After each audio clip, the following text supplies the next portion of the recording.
You ready? No, we have another 30 seconds, so it's time for you to tell a joke.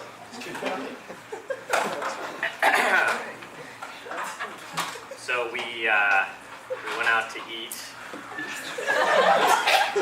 as a family, and my dad was like, "Oh, let's use the valet," and I said, "What?" He's like, "Yeah, to park the car, we'll use the valet." I was like, "No, it's valet." And then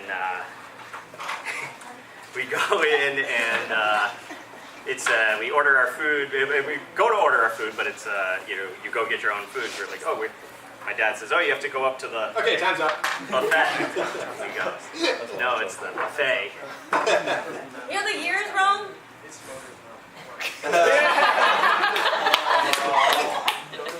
And then we get to the end of the meal, and the check comes, and he says, "Where's my wallet?" Okay.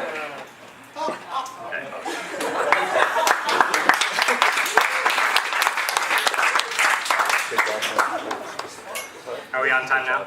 Yeah, now it's good. Now let's start. Perfect.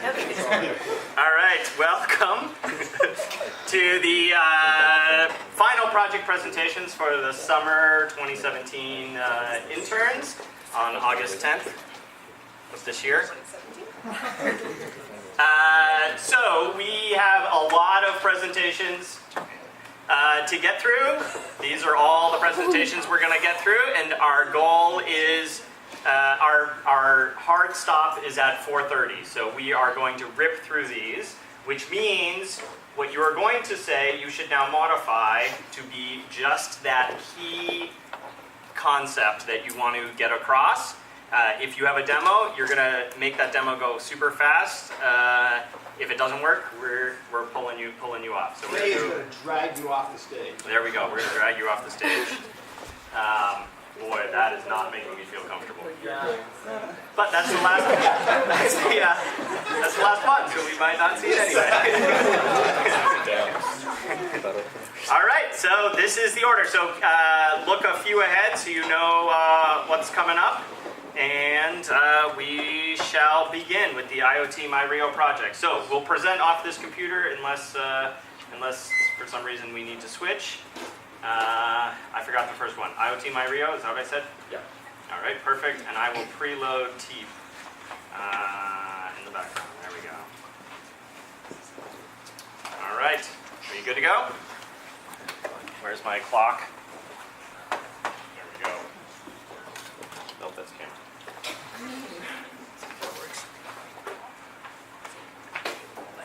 Okay. I'm Lucy. I'm Matt, I'm Ryan. and we are the IoT group, one of them. We were primarily focused with convincing Lego, but more so National Instruments with trying to incorporate introducing the Internet of Things into education. So we were primarily, there was a partnership between ThingWorx and National Instruments to develop a toolkit in Labview that will be easier to transition people into like learning how to use the cloud. These are various examples of projects that we've finished over the summer. Yeah. So we had to present a lot of projects to NI to be like, yeah, this is what we can do with the cloud and the Internet of Things. And for those of you who don't know, the Internet of Things is basically like any device that's connected to the internet, and you can talk to it, use it through a cloud, which is basically just sending it information from the internet, and you can send information to any device through the internet. So, just briefly. But yeah, so. And so one of the projects that we did was a Fitbit step counter for the office. We're not going to demo it because we just don't have time. And so this is just kind of a little flowchart of how the Internet of Things works in this situation. So the Rio talks to the ThingWorx cloud and exchanges user information to make sure it can write. Then Fitbit sends its data to the Fitbit cloud, which is then accessed by the Rio, sent to an LED light strip on an Arduino that will track the whole office's steps. And then that all gets sent back to the Rio and up to ThingWorks just to verify that everything's sent correctly.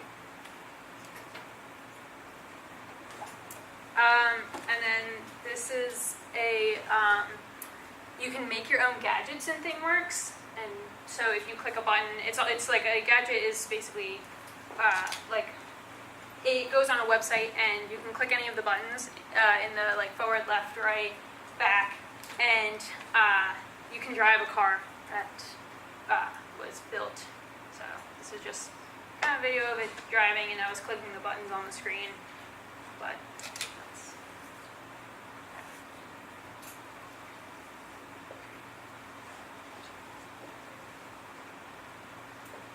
So this is another application of things connected to the internet.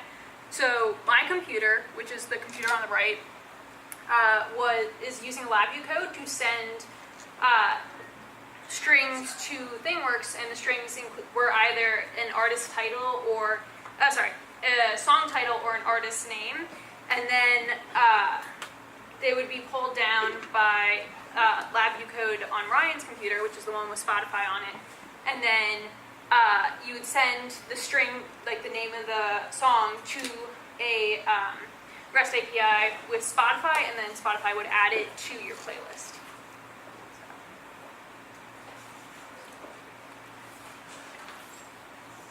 Okay, next thing is the Brianna's box display. This is a variation of the desk display that I'm sure you guys saw the last 2 times I presented this. So this was for I guess a coworker, one of the staff members here at Tufts, and she wants a display that she can hang outside her door, saying like specifically if she's available in a meeting and do not disturb. So I made this box, and the buttons correlate with the lights. So let's see if I can get that working. Yep, that one stays. Turn it off. Turns off. Same thing here. And there was another aspect of that where we were gonna. This is primarily for her desk, so she'll see what's actually being lit up. The part for her like door, which people will actually see, is in progress. We're planning on using a Photon for that, but we haven't got too far into it. And then one of the issues that we kind of ran into with this whole Internet of Things using the Rio is that if people were to pass Rios back and forth, their app keys, which is used to access the cloud, is also getting passed around. And so we wanted to find a way to essentially make sure that the user was pushing their app key to their Rio before they tried to access the cloud. And we did this using ExpressVIs. And so that's kind of what an ExpressVI looks like. When you put that onto your Labview code, it pops up a little dialog box that will go through and do all of the username and app key checking.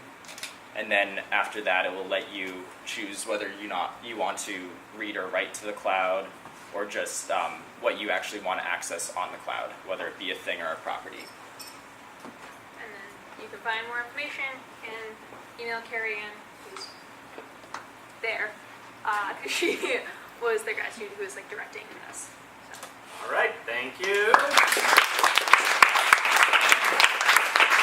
As Winnie comes up, you can ask questions.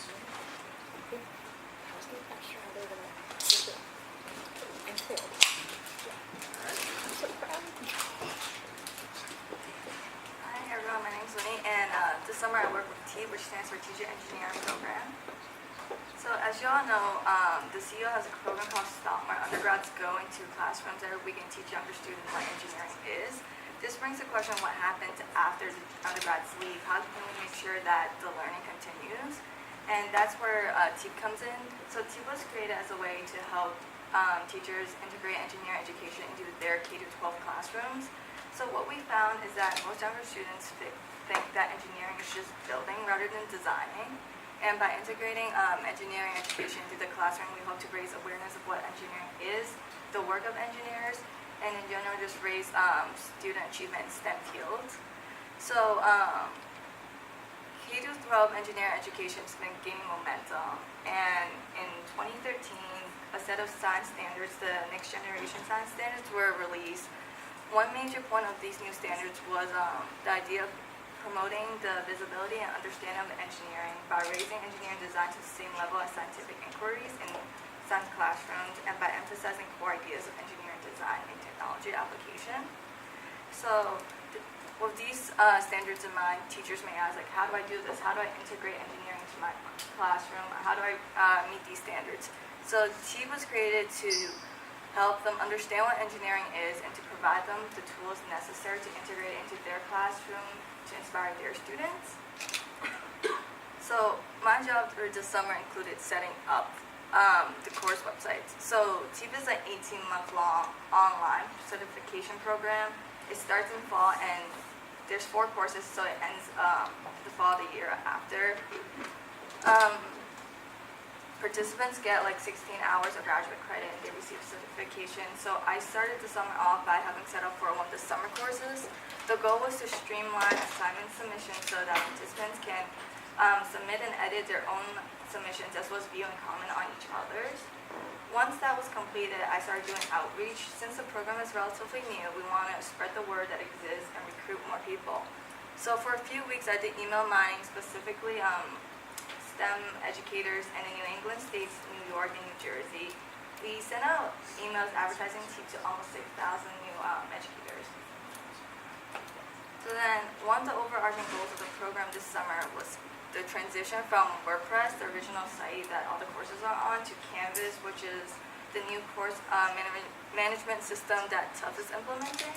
Since this is a new interface, we need to figure out what tools are available, how to use them for our courses, and just how to set up the courses in a user-friendly way.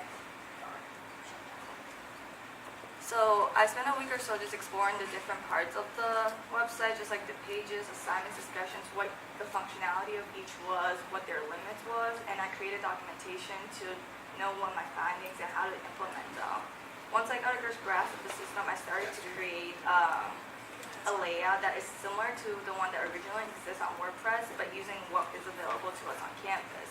So this picture is just one of the home pages where there's links to all the weeks. So once I got a preliminary setup or layout for the website, it was then shown to TEA faculty and staff for approval. And once they approved it, I set up like the rest of the weeks for this semester-long course for 2 of our fall courses. Here is one of the screenshots from week 3 from one of the courses. So it's gonna have like the week overview, assignments, and the links to all these assignments, the videos, and then like links to the files that we uploaded onto the site. So we can edit the pages using like this simple text box or the HTML editor. Unfortunately, we don't have access to the CSS part. So right now I'm working with one of the instructors to finalize the course because originally we used like Google Spreadsheet for grading, and that allows only the instructor and the TAs to see how everyone's doing. So we're hoping to use the built-in system that Canvas has so that our participants can track their progress and just to speed up the grading process. And these are just pictures for like from the website. And yeah, that's my email. And if you have any questions regarding TEA, contact Meredith, our director. All right. Timmy, yes. And after him will be Scratch IoT, and then the green energy folks.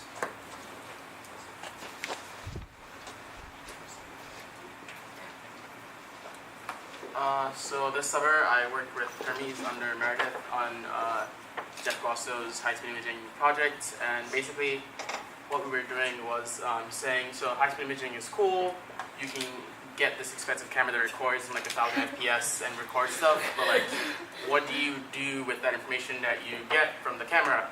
And so you can see on the right, you can see the bee, you see like how the wings of this bee actually moves. It's something that it's a bee you see day to day, but you don't really know how its wings work. Does it flap back and forth or side to side? And it's just like intricate information that high-speed imaging gives us that we don't usually get from just like seeing stuff day to day. And so basically what we did, So basically what we did was we attempted to bridge sort of engineering design with high-speed imaging. So these kids make something engineering related, so they build a bridge. But then what happens after they build the bridge, right? So we explored options like, oh, so they build a bridge, and the bridge, we try to break that bridge. And then we explore why did that bridge break? Where is the weakest link in that bridge? What could they do to make that bridge stronger? What could they do to make that link stronger? What could they do to make the bridge sustain more force? We also explore like more advanced concepts that we could use high-speed imaging to teach middle schoolers about. So we had a project that we made, this wave pendulum, and basically you can teach these middle schoolers about like wave and like what's that, wave periods. Yes, exactly. And also we also had like this project that we came up with where like we can have these kids build a catapult, and not just build a catapult and like launch random stuff, but then they launch stuff and they see how the motion of the projectile changes depending on the shape of the projectile, and they also try to assess and guess, oh, so with this length and this shape of projectile, what trajectory would the projectile go in? Why would it going that way? How can I make it go in a different trajectory? How can I adjust the catapult such that the projectile behaves in the way that I want it to? And so these are just like examples of like not just engineering, but actually engineering design principles that like high-speed imaging gives them access to, that them just building engineering projects wouldn't give them access to without high-speed imaging.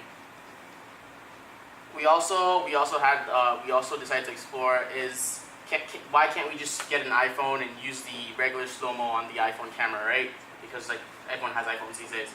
So we explored and we tried to compare and contrast the same situations, but with the high-speed imaging camera versus regular iPhone camera. And if the video is actually played, you would see that there was like there's a very, very sharp difference in like the detail that you get from the high-speed imaging camera that the iPhone camera simply doesn't give you, which is why a high-speed imaging camera in the engineering curriculum would actually be better than like just pulling out their phones and recording and seeing, oh, it broke here, mark that or something. We also tried to explore automating the processes, and we had two options for that. So one was to build a standalone application using Labview, which we didn't really get far with. And the second was to basically stitch together multiple free applications that we found online and on the Apple Store with AppleScript to sort of like make the process easier. So the AppleScript code would basically open all these apps and have them working concurrently, all doing things with the video that this kid recorded. So one application would be uploading the picture while the other ones would be converting those pictures into videos. And then another application would open concurrently, which would enable these kids to sort of pause and play the video and draw marks and sketches on the videos that they've recorded. And these would be more cool videos to play. And for more information, we actually have a link to all the videos we had, and we have like 5 pages of documentation and an email that you can contact us at, which is currently not there yet, but I will put up. Great.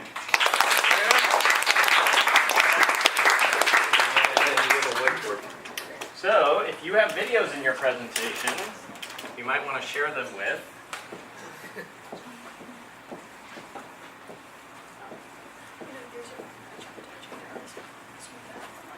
So that's who I'm logged in as right now. So if you're in front of your computer and want to think about that, the green energy folks, is your presentation in here? C-Lab. It's what? S-E-E-L-A-B. S. S. S-E-E at the bottom. It's at the very bottom. What? Oops. But it's in here, right? Yeah. Put it in there, yeah. I'm going to try to read. Okay, well, we'll figure that out. All right, scratch IoT, and then right after then will be the particle photon. All right, come on up.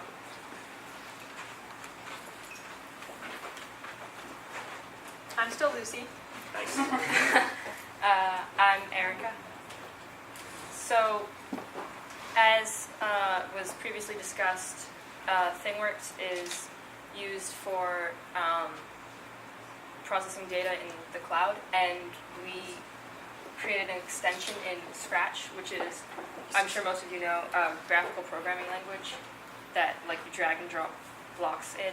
So we created an extension that allows you to put in data from ThingWorks into Scratch, where you can do various things with it. You can make sprites move accordingly, and you can you have more control over what's done with the data.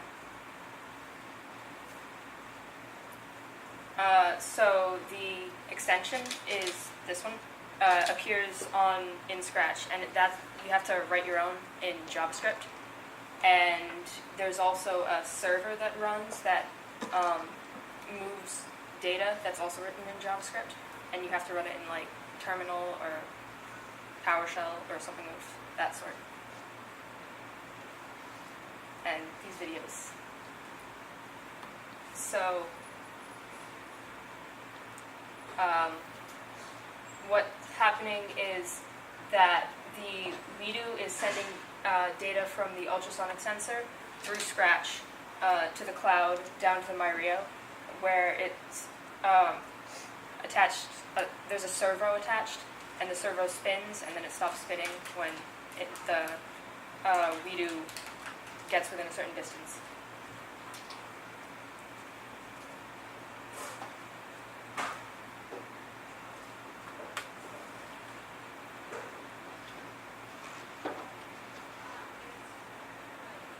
And that one is, there's a button attached to the MyRio, and that the MyRio sends a Boolean or true/false up to ThingWorks, which Scratch accesses and sends to the Redo to control its light color. So Erica did more on playing with Redos, whereas I did more of the Scratch interface.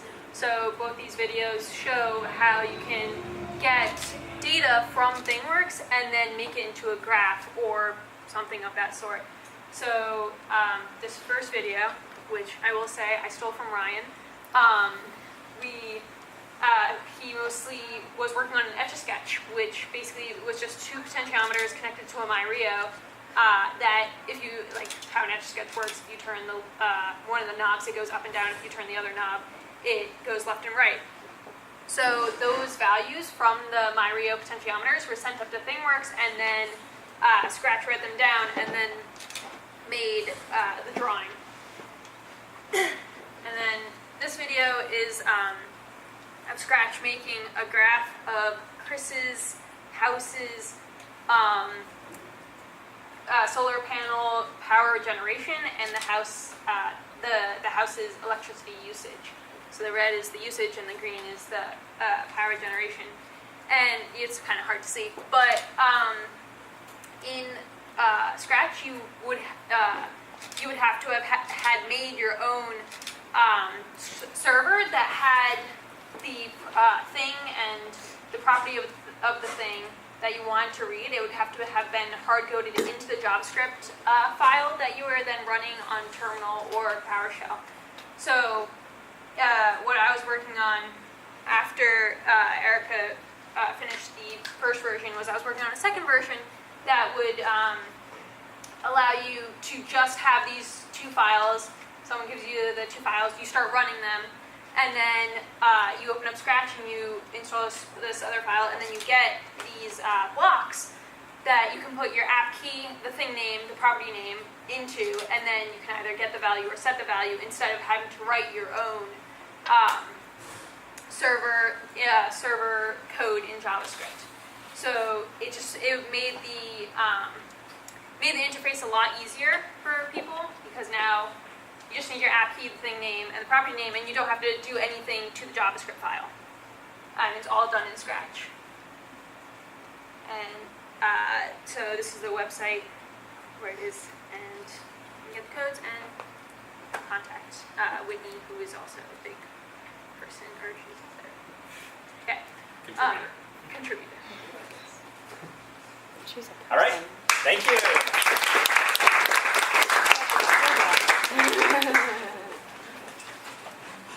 S-E-E-D. That's S-E-E-L. Yeah.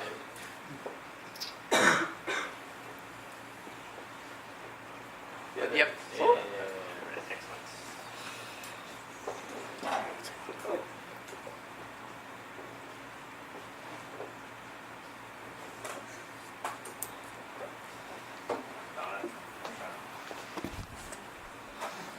So my name is Dominic, I'm Weihan. and this is the C-Lab Energy Outreach. So we're working with Arena Zenyuk's C-Lab on the second floor. So our lab applied for an NSF grant. As part of that grant, we had to do an outreach program and we want to do a renewable energy program that discusses wind energy, solar energy, chemical energy, etc. To middle school and high school kids, because the current science curriculum for those students doesn't really cover those topics, and we think that's essential in this day and age. So essentially the idea we came up with is to have a 1-week camp where we're just introducing these various alternative clean energy ideas. So things such as hydrogen fuel cell power, wind power, solar power. And so this would be geared towards middle school students, so 6th through 8th grade, 1 week long. And it just essentially couples these clean energy sources with the engineering process, the iterative design process. So you're teaching kids clean energy through the design process, which are both like key skills that they'll need to know and use later down in their career. So the first day we'll start off with an introduction to electricity and circuits by making use of snap circuits. From there we'll transition into discussions and lessons and activities to help them understand what energy is and what different sorts of energy, what different sources of energy you can have. And on day 2 we will move on into power generation systems, including fuel cells, but also other types such as mechanical sources. And we're going to have a round-robin activity with 10 different stations where they will be able to experiment with and learn about technologies such as hydrogen cells, the seaback effect, potato and lemon batteries, water wheels, and so on. And so here, this is just a simple demo of one of the kits we had used, actually. So this is a hydrogen fuel cell powered car. Maybe you guys had seen it in an earlier presentation. And so this comes straight from a kit, so it's easy enough to build. You have your electrolyzer, which makes the hydrogen, and then inside here you have your little hydrogen tank, and you're feeding the hydrogen through a fuel cell. And then this makes the energy which you're feeding to a motor, and it powers the car. And it's remote control, it just goes forward and backwards. And so it's kind of a good visual to see how this hydrogen is applied to electrical cars, things like that, which are real technologies. You can find them on the road. And it's just an easy enough way for kids to get in touch with this. And I mean, as of right now, there's not too much to it in terms of you just build the kit and that's pretty much it, but we're working on integrating that into a more hands-on activity. So Wednesday is essentially car day. Not the hydrogen fuel cell car that you saw in the previous video, but here you're actually having kids make the entire car themselves. So we're thinking maybe a Lego body of some sort, and then you'll be adapting that to the different energy sources that they want to use. So you could have like a solar cell car, a hydrogen fuel cell car, even a seabed car, which just uses a temperature difference to make electricity. And so they'll just be making their different designs and adapting them and seeing which energy sources lend themselves well to either speed or torque or things like that. So yeah. And then Thursday, it's kind of a similar concept, but in this case they'll be making a house. So they'll be powering an entire house. And we'll be essentially telling them to place their houses in a certain environment. So you'll have like a desert-like house, a mountainous area, and seeing what types of energy generation sources would lend itself to that environment. So say if you're in a desert, you need solar panels and wind, for instance, and just expanding on that. And on day 5 will be a continuation of that house project. The kids will come in the morning and will say that overnight a disaster has happened to their house, such as an earthquake or a sandstorm, and they need to now rethink their design so that their house will still be powered in this new situation.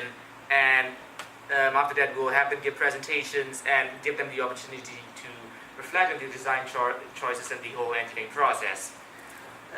So you can contact Professor Zania to get in touch with the rest of us, and that's all we have. Thank you.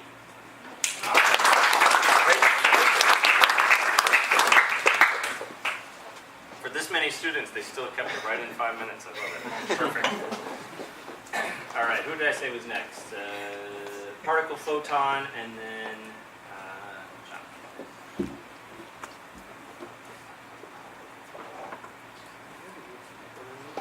Yes.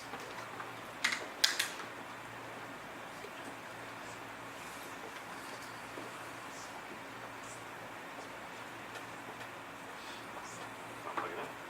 Ah, yes. All right. Just right there.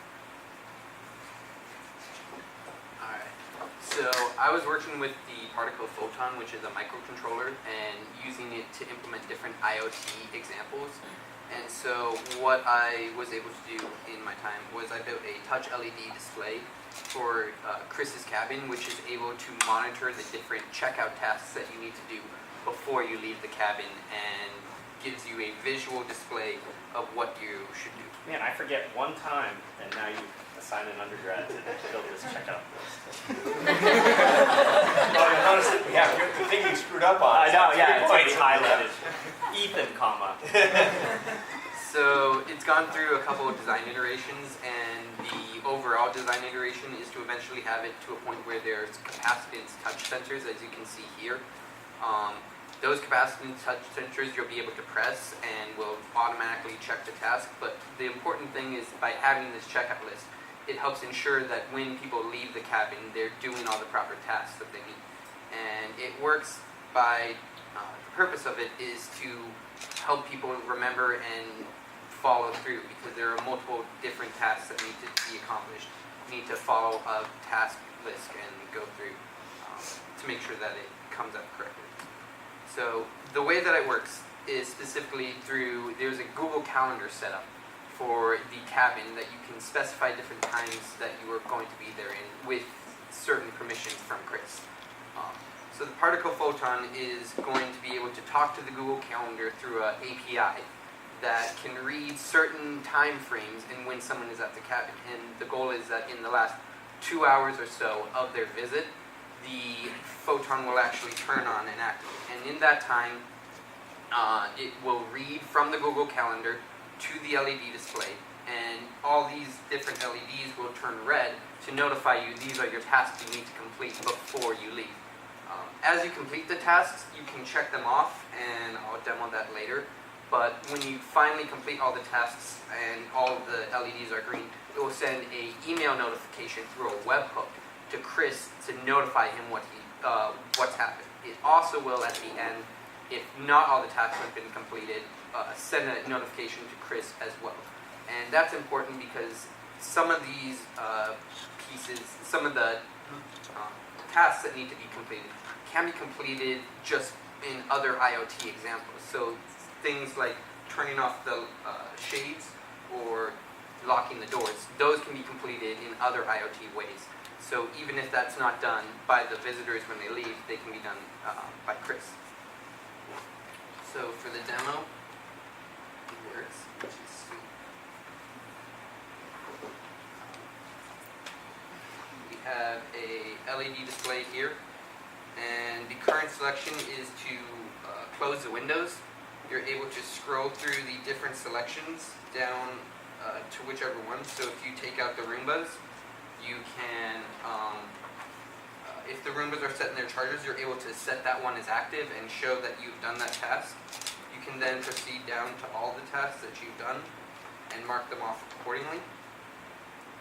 And once you've done all the tasks, at that point, it would be able to read and send out the monitor to Chris that all tasks have been completed and thus that the cabin is good. There's also different ways that you can set up the webhooks so that it could work with other sensors, so that eventually the visitors wouldn't have to mark off the tasks they've done on the list. Eventually, with other sensors you can implement, you could have light sensors by the shades that automatically know when to close them. And that's a great example to show how you can use that to take out the human part of it and implement just IoT examples. And so for my project, if you have any more information, you can contact me there. If you need anything, talk with Sam Wolf. He's truly a master at this. I could not have done it without him, and the source code for running the particle can be found at that.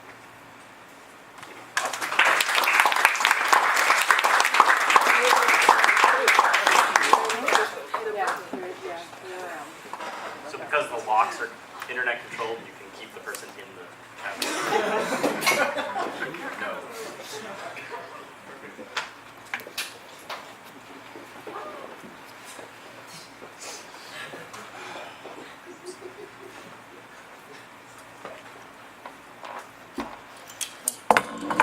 All right, Hi everyone, my name is Janet. I work this summer in Dr. E's lab. I'm going to be a senior majoring in mechanical engineering. And as one of the only people in Dr. E's lab with barely any computer science background, I did not do a computer science project. Rather, I did three smaller projects which are at varying degrees of completion right now. So starting with the first one, Science of the Brick. What is Science of the Brick? It is, or it will be, an addition to the Out of the Brick exhibition, wherein there are a bunch of exhibits created out of Lego, as you can see in the corner over here, that don't really do much. You go and you look at them, you can't interact with them, and that's about it. What Science of the Brick aims to do is to have exhibits that are interactive and that you can go up to and change, which will then serve the purpose of teaching students or children concepts in STEM and the arts. So my job was to help Ethan flesh out some of his ideas for this exhibition. We talked over a lot of them. Over here you can see one of the ideas was Lego assistive devices. That's dealing with engineering design and plant-based design. Another was to create sculptures that created various shadows that didn't actually look like what the sculptures were. That's obviously within the visual arts.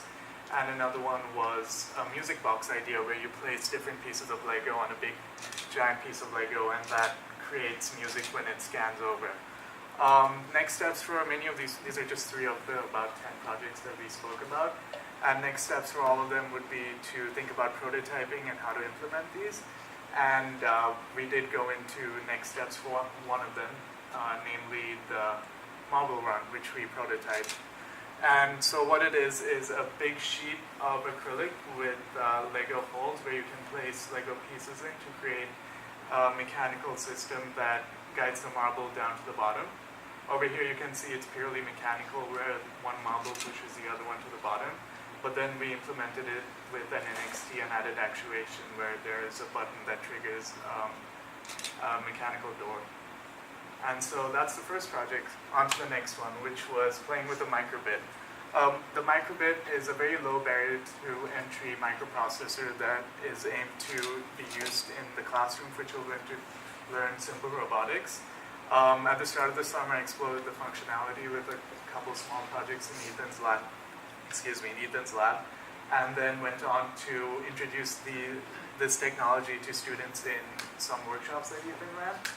And basically, I introduced it to them and let them off into the world of the microbit to play with it and, in fact, use it with the Lego. So one interesting thing we saw with that is that they started interfacing microbits with Legos.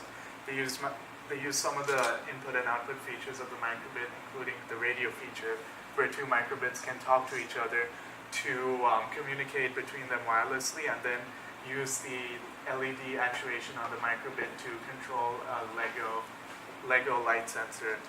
And so that yielded a lot of interesting projects with Abby the dog, who I'm sure a lot of you are familiar with, including this, which was a microbit controlled Lego actuated pooper scooper for Abby.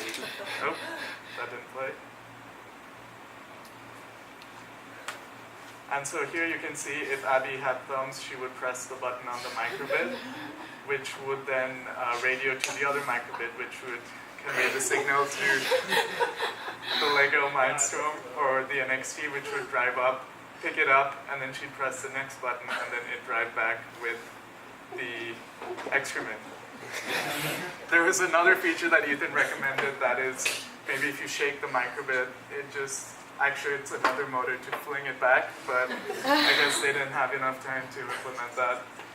And so finally, the third project I worked on extensively with Karen is the Hover project, or High Ornithocular, which I've been told means bird's eye view for engineering education research.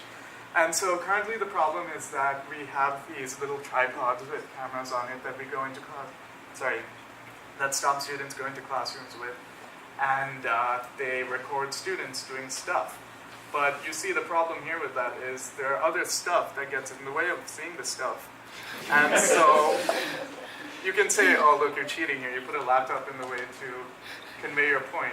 But then we move the camera a little bit more soon to try and get a better view of what they were doing. But still, it's pretty hard to tell what's happening. So what we did do is implement a solution, which you can see in the corner over here. And on the table up here, I didn't really clamp it down, but it's basically an arm. It's a mic stand with a number of degrees of freedom. You can turn it around, move it up and down, and then move the camera on the end if the piece doesn't fall off. It's fine, it has a screw to tighten it, we're good. And so what that does is it allows you to get a view of the table down without getting in the way of the students, as you can see over here. The best part about this is that we used a wide-angle lens so that now we can see everything being done by everyone, and in addition to that, we can also see, I should have made this shorter. We can see them playing with Lego. You can see him taping Lego, which I know Ethan really doesn't like. And does not like. And over here you can also see that it's so wide that you can see what the other students are doing across on the other 6-foot table. And that's my time. If you have any questions about what I just said, please email me. My email's over here. All right, we have Anu with graph clustering, and then the Chemi one after that.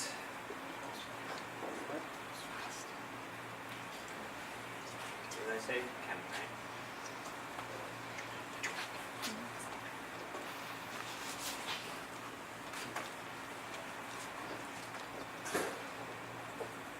Hi everyone. Our presentation is graph clustering using deep learning. I'm Brian. I'm Anu. We're both electrical engineering students, rising seniors, and we've been working with Professor Shushinaran. So, for those of you who may not be as familiar, graphs are a set of vertices or nodes along with a set of edges used to represent a set of items that are in some way similar via pairwise interactions. Many different things can be modeled as graphs. Some of the most common, social network, think Facebook. Each person is a node on the graph. Each edge would be a friendship. And many things, you can do a lot with graphs. A large thing that one does is clusters them. Say, all the people who are in one social group in Facebook versus another. And many algorithms have been developed to solve this problem. We've been working on ourselves. And we were developing a graph clustering algorithm that builds off of one existing state-of-the-art ones. And before we dive into the algorithm, I'd like to walk you through some preliminaries. So random walk is just as it sounds, walking somewhere randomly. So a random walk on the graph is you start at one node, and then you pick at random among its neighbors, and then go to that node, and then pick one at random from its neighbors, and then go to that, and such and so forth. So that's a simple random walk, wherein you can go back to the node that you just visited. There's a subset called non-backtracking random walks, which is to say you go to a node, but you can't come back to the node that you just visited. And Word2Vec is a very popular natural language processing algorithm, which basically takes in words in a text document and then converts it into numerical data using neural network. So each word is represented by a very high-dimensional vector, somewhere between the lengths of 100 to 300, and that numerical representation can then be used to infer relationships between words, such as analogy prediction. So if we are given man is to woman as king is to what, we can easily see that it's queen. But to teach a computer to do that, you need to give the numerical representations, the word vectors, and then it comes to the same answer by an operation on the word vectors. So, we use these in an algorithm called VEC, stands for vector, didn't name it. And so it basically uses both of these preliminaries in turn. First, it uses a random walk on the graph, many different random walks starting at each of the nodes, creating, in effect, a bunch of sentences, except the words in these sentences are the nodes of the graph. Then it uses Word2Vec, embeds these in a Euclidean space, and then you can cluster these using standard techniques such as k-means. And so VEC is a good algorithm, outperforming a lot of those used today, but it does have some drawbacks. One of the main of which is it doesn't work very well for sparse graphs, which is to say a graph that has relatively few edges per node. And so our idea here is if you use a non-backtracking random walk, you can speed up the mixing rate, get better clustering faster, and basically improve the results for sparser graphs and with shorter random walks. And we've shown this empirically. So these are our results. VecBT is the original VEC algorithm, and VecNBT is the one we devised, which is non-backtracking. We use two different metrics to evaluate the performance of these two algorithms. One is CCR, or the correct classification rate, which is to say we compare the clusters predicted by the non-backtracking or normal VEC, and then compare it to the ground truth, which is the actual clusters that the nodes belong to, and then we count the number that is correctly classified and see it as a percentage here. And NMI stands for Normalized Mutual Information, which is another metric that derives from information theory. The dashed line represents VecNBT, and the solid line is VEC.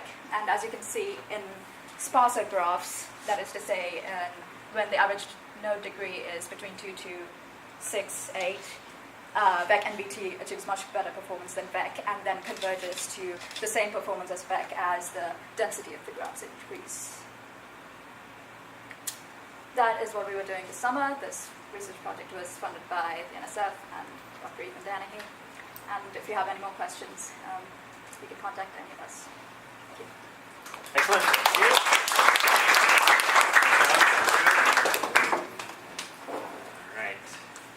Kemi is up next, and the Easy 3 IDE will be after that.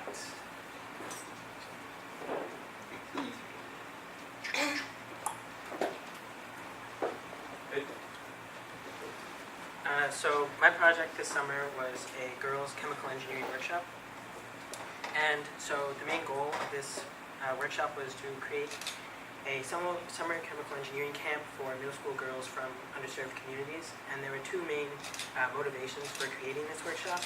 The first of which is that female students and minorities are continuously underrepresented in engineering. And so this was an attempt to address that gap and reduce it.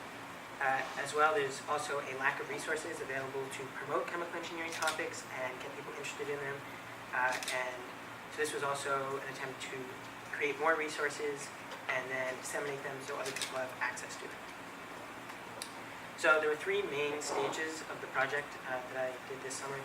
The first was initial research into existing camps and projects and activities that were related to chemical engineering. And what I found was that most of the activities focused solely on chemistry. And those that did exist were highly procedural, where a student would get given a lab handout and they do step 1, step 2, step 3, write what was the result. But that doesn't really result in much learning or anything like that. So with this in mind, I started to develop and brainstorm activities. And I had three main goals, which was to make them engaging and fun, make sure they incorporated chemical engineering concepts, not just chemistry ones, and allow for students to experiment and invent and discover and engage in the engineering design process. And then once I developed them, I started testing them on my own, and as well as the curriculum that went with it, and then tested a couple of them out in the classroom. So my activities, these are a couple of them. One was making a battery out of a stack of coins, and it was produced enough electricity to power like a small LED or a small electronic. And so that teaches, for example, like energy storage, electrochemical cells, redox reactions, and things like that. And another one was a hand warmer or a chemical cold pack that you snap and then it mixes two chemicals and it cools down. And these went beyond the run-of-the-mill chemistry experiments, because not only are you just observing a reaction like you do in a normal chem lab, in these, you had to engage in engineering design, where you had to make a product designed for a client, and you had to come up with ways, for example, like how do you make sure that the ice pack doesn't leak before you want it to, so it doesn't start getting cold until you crack it, or how do you make sure it does puncture when you want it to, things like that. So then once I had developed a lot of these activities, I tried a couple out in an engineering workshop a few weeks ago. And so one of the main ones I did there was where students made a couple types of bouncy balls out of polymers. And so I started off by describing polymers to the kids, and we had them link up like a polymer.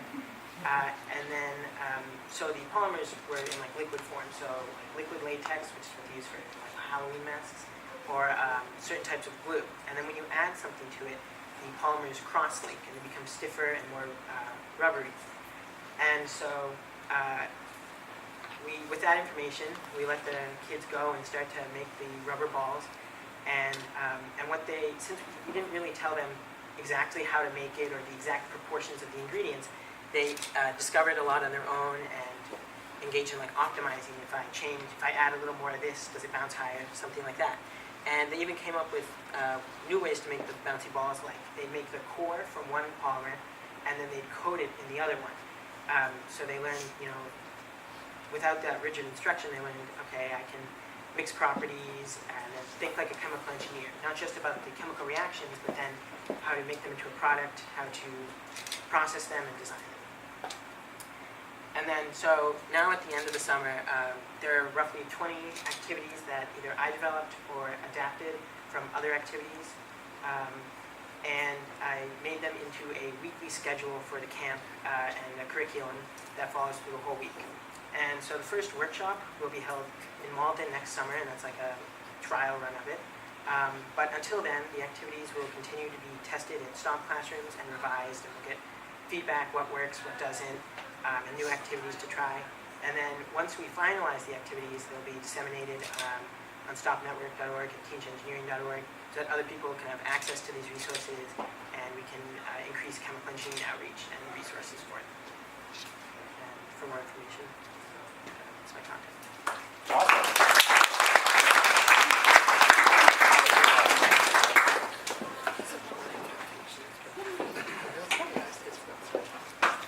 All right, the EZ3 IDE followed by violin research and fluid mechanics. That'd be fine. That was like the key.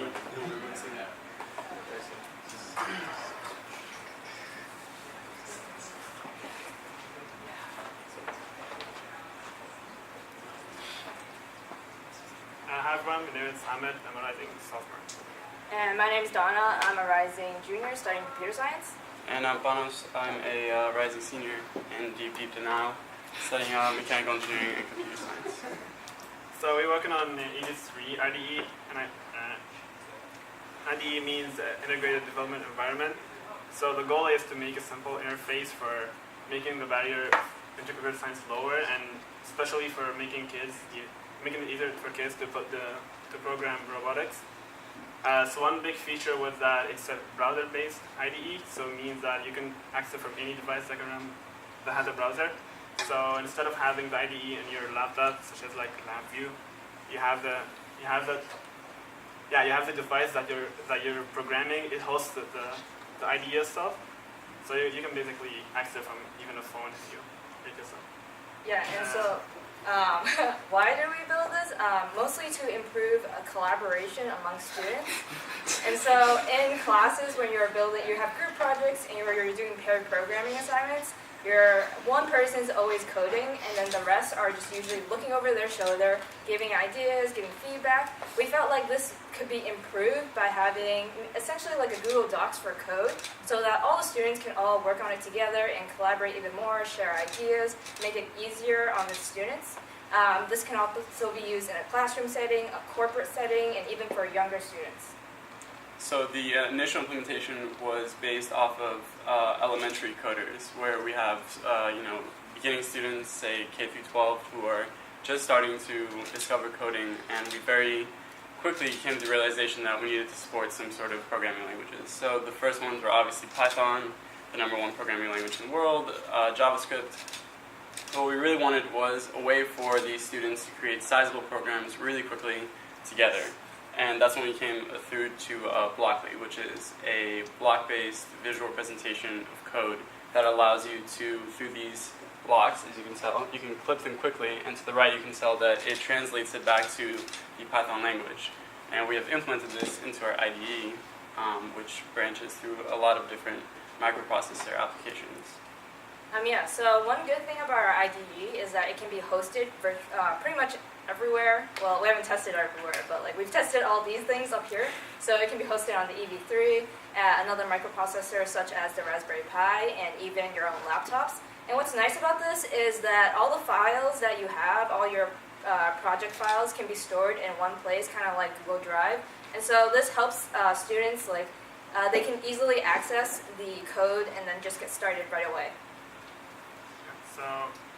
So we built it from scratch, so that allowed us to add so many features that we want. So now we're gonna have a demo. 130. 64. So it's just the IP of Donna's laptop. 149. And what we're going to quickly show you is the modularity of this program, how you can go from writing Python code to designing a web application or, say, programming a robot. So this is just Ethan's laptop. It doesn't have any software installed in it. I have Labview installed. Yeah, but not our software. Just saying. So you can see the projects you have that's now on Donna's laptop. We implemented all types of file operations. You can new file, new blockly, you can rename, do whatever you want. And yeah, so stuff. For example, here you can see Python code, and you can run it. So this is basically just runs test infinitely, and then you can run it. And then we even have a stop function. Yeah. This is Which, pretty cool. believe it or not, was a lot more difficult to program than you'd think. We also have snippets, mostly for EV3, so it makes it easier for just to have the code. You can drag it onto it, and it'll just appear. So you can imagine a high school student who has a homework assignment to, say, program a robot can very easily go on here, share this link, or share this server space with their classmates, professors, TAs, whatever it is, and code at the same time.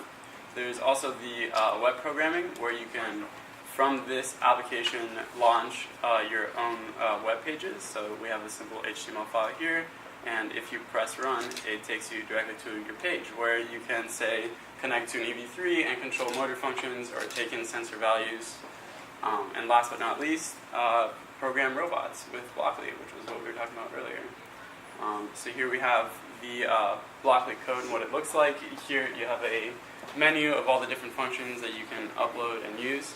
And over everything, it also translates it to Python. So say that you're a college student who just quickly wants to put something together, and then you can go and specifically change the variables that you want to change. And obviously point it to an EV3 and run it remotely.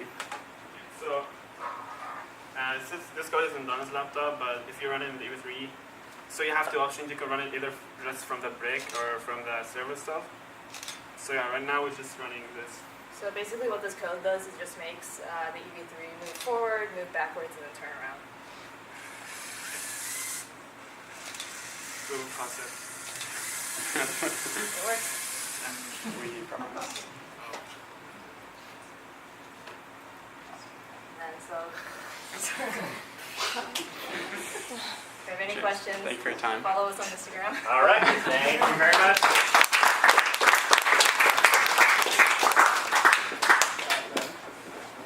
Perfect. I think we are on violins.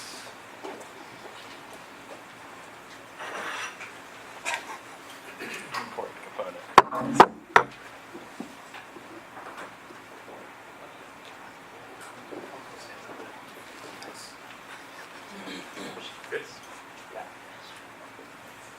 Hello, everyone.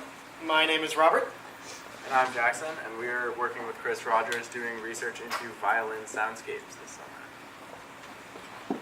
So, most violins that you see nowadays are just copies of old violins from the early 1600s. Or from whenever the old violins were made. I'm sorry, I don't know the date. 17 teens. 17 teens. And most of the ways that violin makers, luthiers, test these violins is they take a part of it, they tap it, and they hold it up to their ear, and they say, okay. And then they shave off a little bit of wood, and they do it again until it sounds good. Okay. Most of the old violins people nowadays think are better than the new violins. Stradivarius is supposed to be the best kind of violin ever made, but in blind studies, people have found that that's not true. So, we want to help. Chris Rogers is having us help on his research to figure out how to scientifically quantify the sound of a violin so that violin makers can know what they're changing when they make violins. So part of that is through our rig, which we saw some other designs, some really nice woodwork designs by violin makers, and some other previous designs by Sarah, and we decided we wanted something to be really adjustable, so we did a prototype with these 3D printed clamps, and it was very adjustable, and everything was great, but like it didn't really hold together or at all, so we got version 2 right there, has carbon fiber and aluminum parts, and it's a lot more sturdy. So it's doing good. And everything is really adjustable, like we can hit both sides of the bridge if we want to, we can flip everything around, which we were doing yesterday. We did a test where we hit both sides of the bridge yesterday. And so the other problem we had with all of the original designs is that we wanted to put a lot of electronics in there to rotate the violin and have the little hammer tap the violin automatically, which doesn't work right now because the MyRio is not having a good day. It's a really bad day for the MyRio friend. But so that we decided we were just going to go with a box rotating with the violin, and we put all the electronics in the box and put the driving gear, which you can see in that picture in the foreground, pointed down out of the box, and it rotates around the large fixed gear, which is just bolted to the tripod. So all the electronics rotate around with the violin, and 2 cords just run to the computer in the wall. So it's kind of simple. So we are using a program called George that Chris developed. It allows us to compute the transfer function of the violin without doing anything. This little hammer hits the bridge of the violin. It's a force sensor, so we know the force imparted on it. The microphone picks up the impulse response from the violin. The code computes the transfer function, which it doesn't look too good up here, but that's what those 4 graphs are 4 different things of data we collected. We were testing what changes made visible changes. So for instance, covering up the F-holes on the violin makes a big change. Different modes of vibrations can easily be seen in violins. So if you look up here, this is the A0 mode, which comes from the violin acting as a Helmholtz resonator through these F-holes. If you cover that up, as you can see in this test, if you can see all these lines, it changes wildly. There's a little thing inside called the sound post. We moved that around, that made big differences. We put weight on the front and the back of the violin to see what would change. All of the vibrations in the violin change when you add weight to the front or back face because those are warping wildly. We wanted to continue and use a high-speed imaging camera to watch the violin vibrate, but Matt was working on getting that to work, but that wasn't ours. That was merely the next step. And that's everything. So we were going to have a great live demo. We were going to have a great demo. Yesterday we moved the violin and everything was fine. Today we moved the violin and everything stopped working. And we were very befuddled. So I'm going to play this video of the violin rotating and then doing a few taps. I hope it works. So there it's just rotating to the position. And it might rotate back. Oh, that time I think it just rotates forward and then taps once. Sometimes if it over-rotates, it'll auto-correct. So it just goes back and forth until it's at the right spot. And then it taps. And that's it. We also integrated ThingWorks into this. Our automation code reads data sent from George to tell it when it is appropriate to tap and what position to move the violin to. And that's everything. Yeah, that's all. Why can I not press forward? Try just clicking not near the video. If you'd like to contact us, this is our website where we have some of our data. Jackson's email, my email, Chris's email, and George. We were just about to put in the link to the website, but we didn't, and we forgot. It's a Google site, it exists. It's a Google site. If you'd like it, email Chris. Are there any questions? Comments, concerns?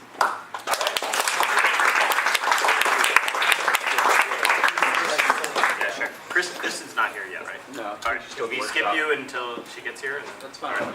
Excellent. So we're going to skip that, and we're going to jump to, where are we?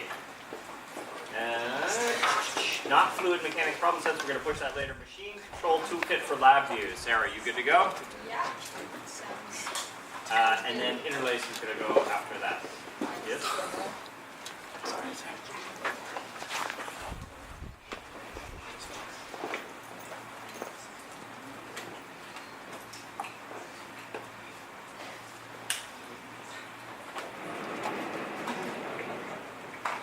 Just realized my email is above everyone's head.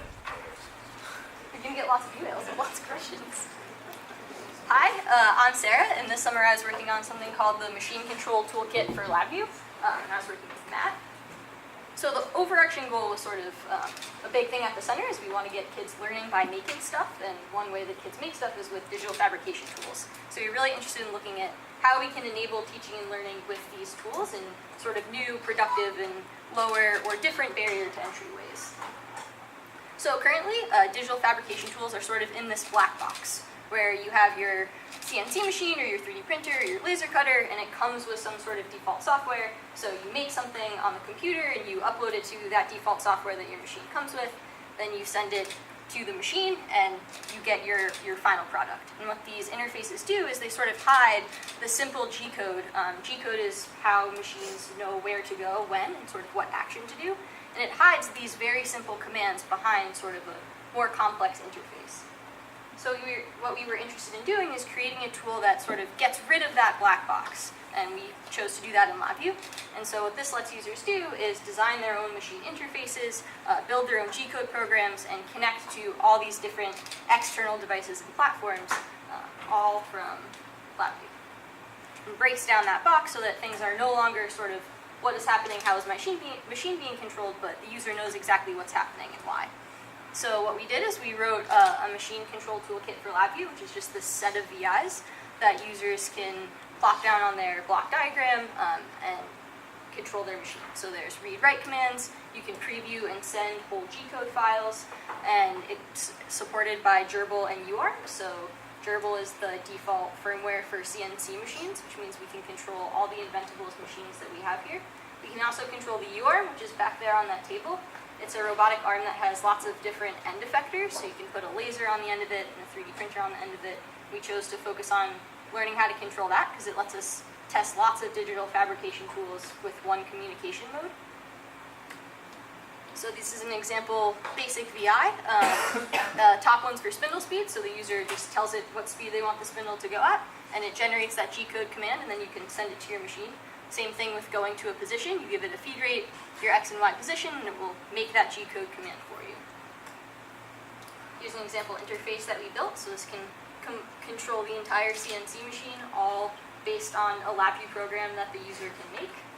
And here is it working. So one of the things that we're interested in is how does this enable you to interpret data differently and get physical representations of data that you're pulling from the cloud. We've heard a lot about the Internet of Things. And so what you're seeing in this video is a plot of the New York Mets winning percentage versus year since 1962, which I realize is not as exciting for some of you as it is for me.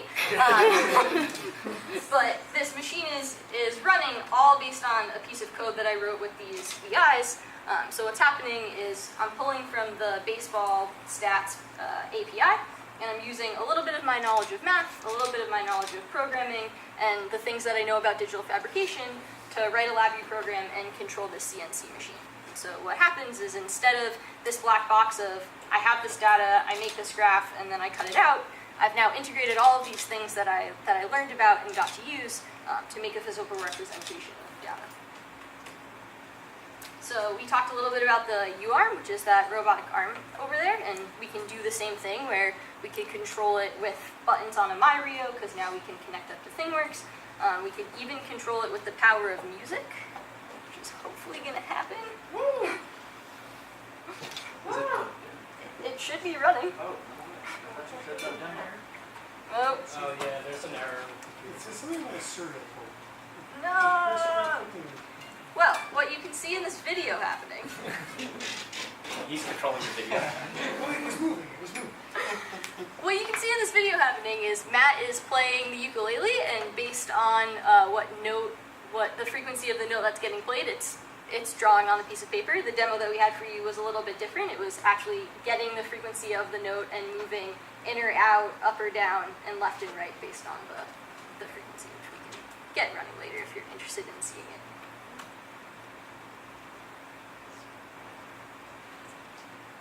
So this is just another diagram of what's happening. We've got a contact mic on the ukulele, which is connected to a MyRio that's doing a lot of processing on it. It shoots the frequency and the amplitude of the note up to ThingWorks, which then gets read back down by a MyRio that's controlling the U-arm if the serial ports would work, and then the U-arm does the desired motion. It's a Google site with all of our contact information and the code there. Contact us.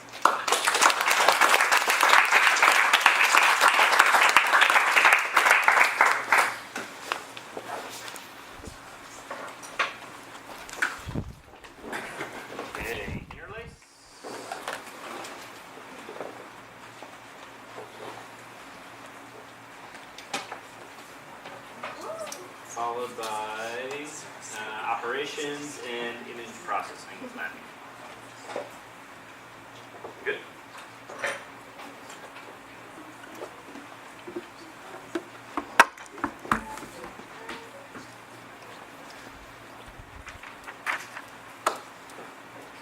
Hello everyone, I'm Faizan. I'm Kazi. And our project is the Interlace. So what's Interlace? Interlace is an interactive learning and collaboration environment. It's designed to make the classroom experience more digitized for the students. We believe that the classroom experience has been kind of static for the past decades. And we believe like the information that's stuck on like the worksheets and the student ideas is kind of limited by that old technology. And we feel that by introducing modern technology to those worksheets and stuff, we can enhance that experience. So we had like three basic objectives that we all went with. We went with extracting that information, getting it into Interlace, and visualizing it. And that's what we have been pursuing individually with the tools that we have developed. So first, extracting ideas.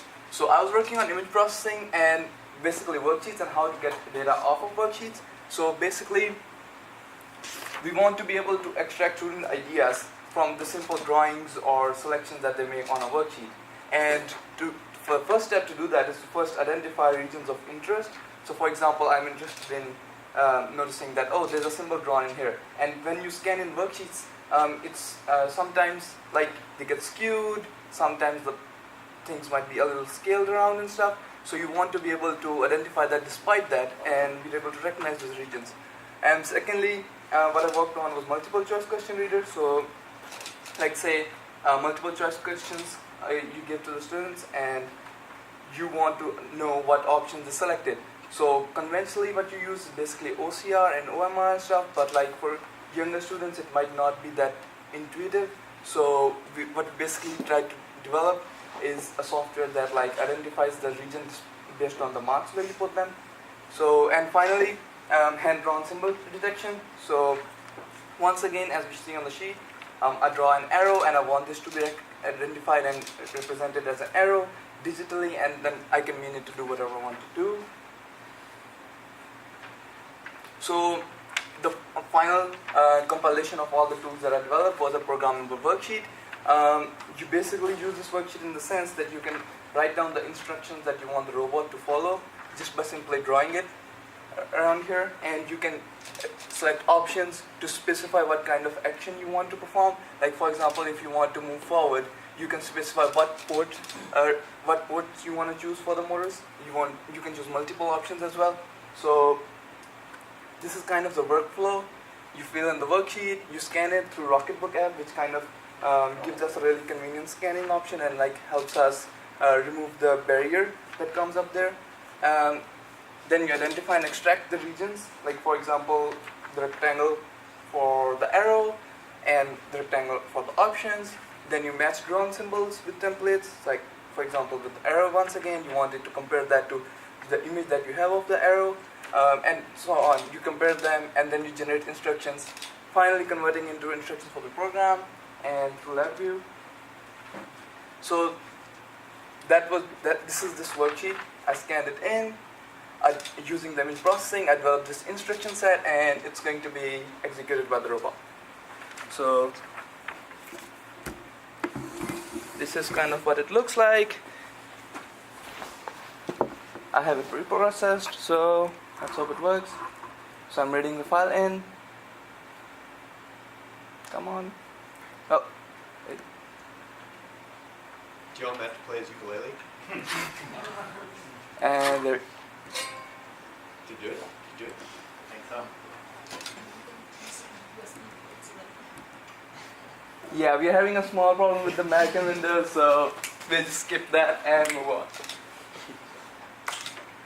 Alright, so over the summer I was mainly responsible for creating interfaces through which you can send student ideas into the Interlace website.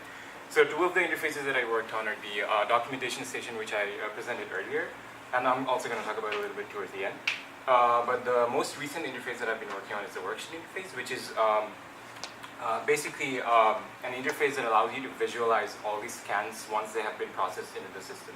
So the nice thing about the interface is that it allows you to split up a worksheet into different chunks. So say for instance a worksheet has 10 different questions, and it allows you to split all those up into, split the worksheet up into 10 different sections, each section corresponding to an individual question. And you can also like view all the students' responses for each of those individual questions in a single page.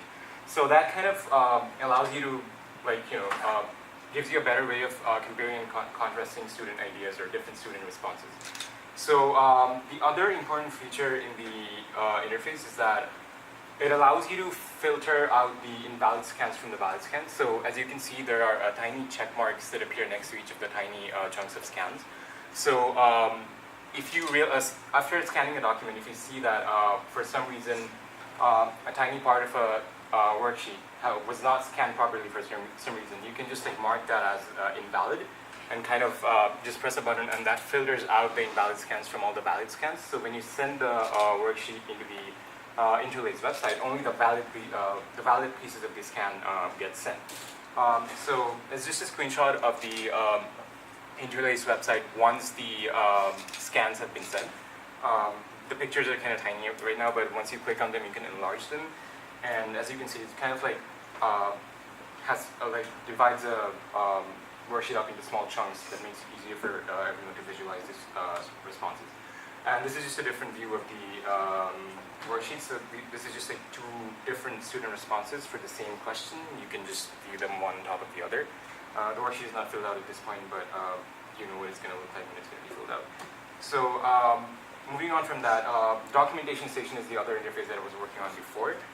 So it's basically a one-click uploading system for document uploading system into the Interlace website. So basically, it's user interface built on a Raspberry Pi that I use for which I use the Python Toolkit module to build, and basically it allows you to select a session and prompt, and has a USB and a green button attached to it. So once the session and prompt is selected by a teacher, all that a student needs to do to upload a document is just come up to it, point the camera towards whatever document he or she is taking a picture of, and then press the green button, and the document directly gets uploaded on the Interlace website without you having to when you manually maneuver through the whole process of uploading documents in a website. So that kind of like eases out the whole process of document uploading in the Interlace website. And for data visualization, that's something we're going to focus on. So far you've heard about the process of getting information from students and up to the server, and now what I was working on this summer was how to visualize the information for the teacher and the student to understand clearly. Because when we have a classroom and the teacher asks a question, most of the time the students will like raise their hand, they'll say what they think, and it'll be kind of hard to like keep the whole like structure in mind. So what I've been doing is creating an interactive data visualization that allows students to build off of other students' ideas, and it allows the teacher to filter through them to see the ones they want to see. And I have a video demo of the features that. So this is, if it works. This is what it looks like basically, and yeah, so there's a zoom option, and there's also a tag option, which is when you make an idea, you can tag it with something that's meaningful to the teacher or the student, and you can put it into a tag view where you can see there's different ideas of different tags are organized and color coded in different ways. And then if you want to add a new idea, you can click on it and it zooms in, and click build upon, where you can create a new idea. And if you have an idea that has a new tag, you can put your tag in there, and then it comes out on the side, which you will see. Yeah, so when you mouse over your idea, the tag lights up again. And then there's also a search function where you can search for words that were in the idea or not. So this is basically what I've been working on this whole summer, and it basically gives the teacher a good view of people's ideas. Just click on the next slide. Explain it real quick. You want? Oh, you do leave. Okay. Sorry. No worries. All right, thank you. Very good.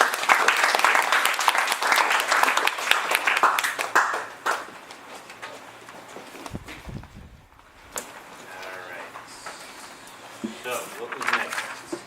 Operations and then image processing.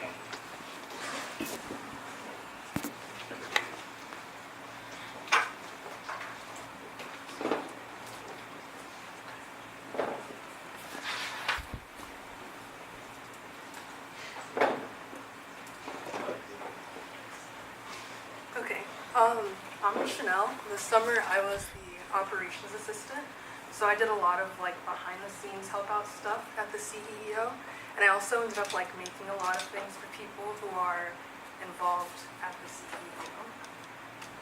So just mostly I have pictures up to highlight some of the bigger projects I worked on. I worked on at the beginning of the summer these mazes that I made for graduate students. And I mostly made the designs in Illustrator and uploaded them to this program online called Easel, where I was able to kind of edit them and make sure that the designs weren't too complex to actually be carved into the pieces of wood. Mostly this project had a lot of trial and error because at first nothing was big enough and I didn't know the exact size of the wood, but over time it got more straightforward and I just was able to do them. I did 7 of them. And so another project that I worked on was making this Lego Dr. C to celebrate Adam Carberry, who was given tenure at Arizona State University this summer. That also took a lot of trial and error. I think that project broke more times than I care to count, but eventually it all stayed together before I took it apart again to ship it. And on the very end was another project I worked on only for about a day. I made the mini portable maker studios. If you've seen the ones in Kristen Wendell's lab, and also some that Jen and Casey, I believe, designed. I originally made one for Alex as he went away. He didn't take it with him, but I guess it'll be mailed to him. And I made about 4 more that are currently sitting on my desk.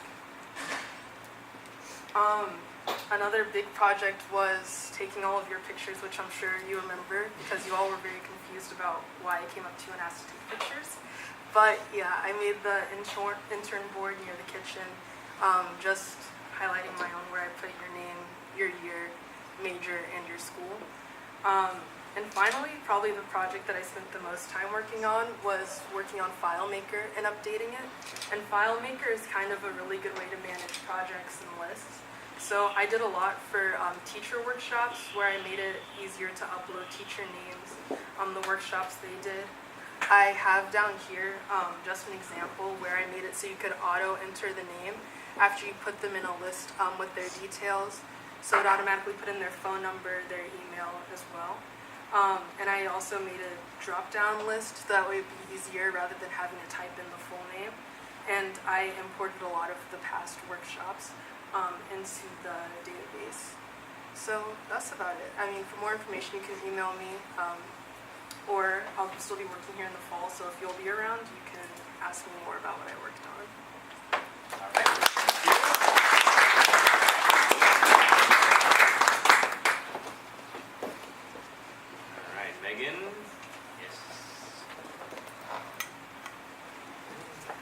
Megan will be Lego IoT.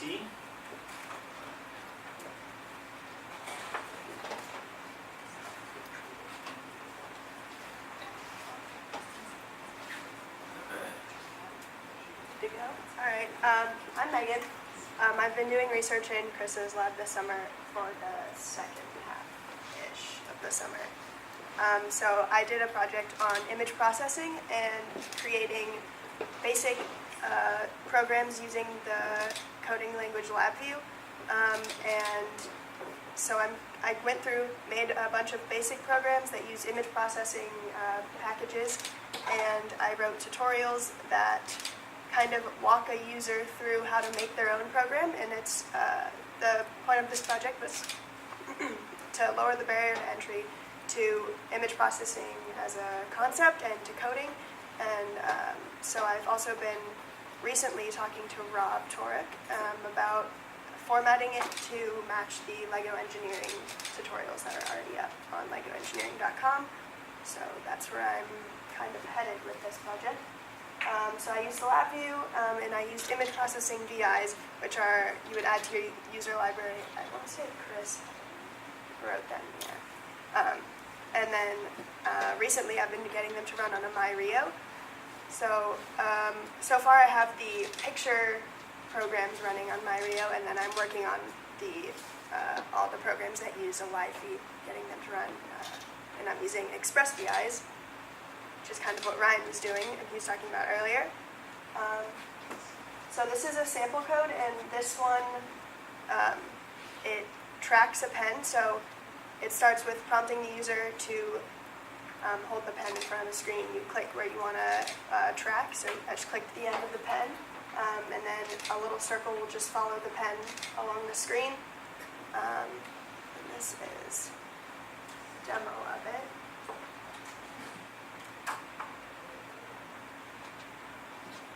So there's just that black circle following the end of the pen as you move along the screen, follows the end. Yeah. And then, so to go from here, I'm reformatting all my tutorials so that they can match the format for the LEGO Engineering website. And yeah, working on getting them to run on a MyRio. If you have any questions, email me or Chris. That's it.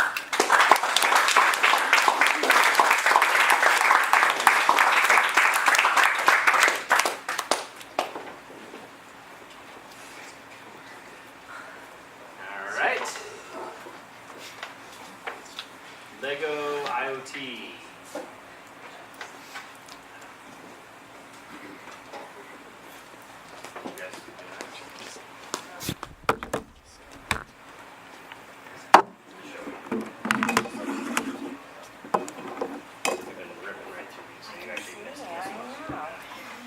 Hello.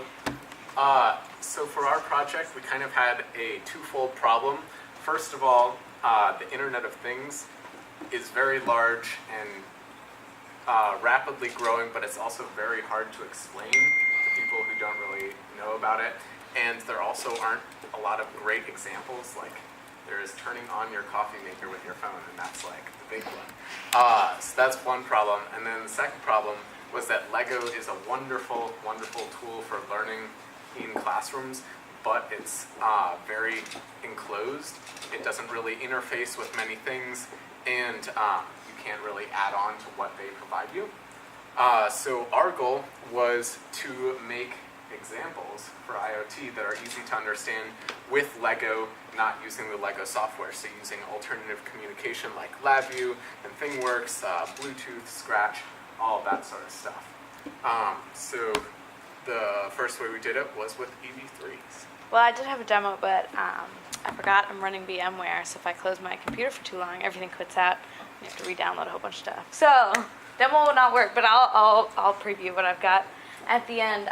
So I worked with the EV3, and it was kind of fun. I got to work with a little bit of everything from the office. I got to work with Lucy a lot on Scratch, and with the whole ThingWorks team with ThingWorks, just getting the EV3 to work with both the Rio and then with the IoT application. So the hardest part, I would say, was getting actually this connected. So this is the Rio connected to a Bluetooth module, since the Rio doesn't automatically have a Bluetooth connection. And then, so in order to communicate with the EV3 from this, you have to send hexadecimal programming codes, which I kind of had to look for in the firmware developer kit for the EV3s. But eventually, once we figured out what we wanted to be sending, we were able to get all kinds of things running, pretty much all the sensors and a motor going, so it was very exciting. And then what makes this special is that since it runs on the Rio, we can get cool things like ThingWorks and Scratch, as I said. This is the dashboard that I had, which would turn the lights on and off. I had a mechanical application that I would have applied here, but the whole office was very annoyed by me turning off and on the lights for an hour one day, so I figured I wouldn't put you guys through it. It turns on and off the lights when you press the light bulb, and it'll also switch this lit light bulb on the screen to an unlit light bulb. So it's a very kind of easy user interface to understand. And then this is a little bit of the Scratch code that you have to write. So there's Scratch code, then there's Labview code, and then underneath the Labview code and the sub-VIs are the hexadecimal code that you're sending. So there's kind of a lot of moving parts going on with it. And then at the top, I've got a ThingWorks example, which at Chris's cabin, we got a light sensor going, so that anytime on his phone or on his computer, he can check the status of his blinds, whether they're down or up.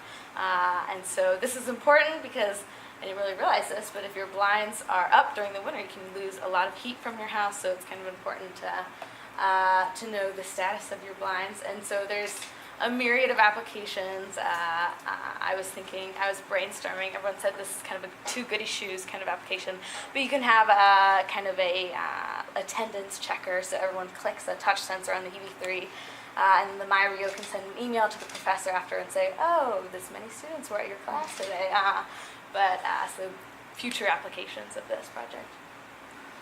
And the stuff that I was working on this summer was using the Lego WeDos, which are much smaller, meant for like grades pre-K to third grade or so, and getting that running with Labview. How I did it was there is a server running an Xcode on this that will automatically connect to any WeDo that starts advertising, or you can have it not automatically do that. And then it can accept HTTP commands from any computer on the same network, or if you configure it right, any computer anywhere. And it'll control the WeDos and send out data from the sensors and all of that. And then in Labview, I wrote a palette of sub-VIs that you can use that will send the HTTP commands and do it all for you. There's all sorts of applications. We made lots and lots of examples. Some of the benefits is that you can have as many WeDos as can connect to the computer running at the same time, and you can have as many users, even more users than there are WeDos, connecting to the server at once.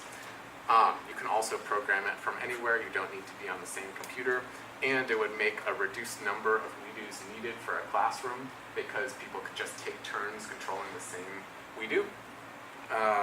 And one of those examples, like with the arm that Sarah showed a little bit of, we made a WeDo controller for the arm. So you just use all of the sensors to control the arm, and you can pick up stuff and move it around.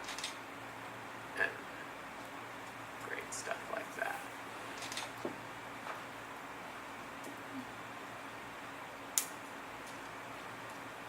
Yep. And so that's it. You can go to their whole website. I made a compacted one and then realized that that's much easier to Nerf 3? Yeah. Nice. Yep. All right, thank you.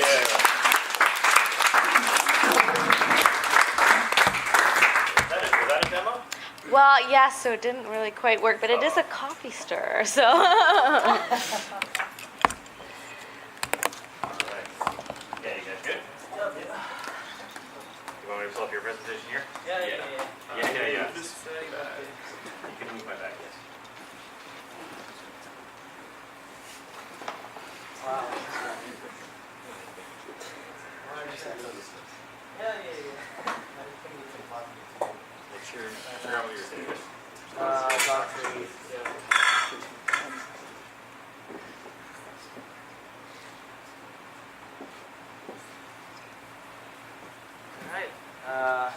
Mateo. I'm a rising sophomore studying electrical engineering here. I'm James. I'm also a rising sophomore at Tufts. I'm studying computer science.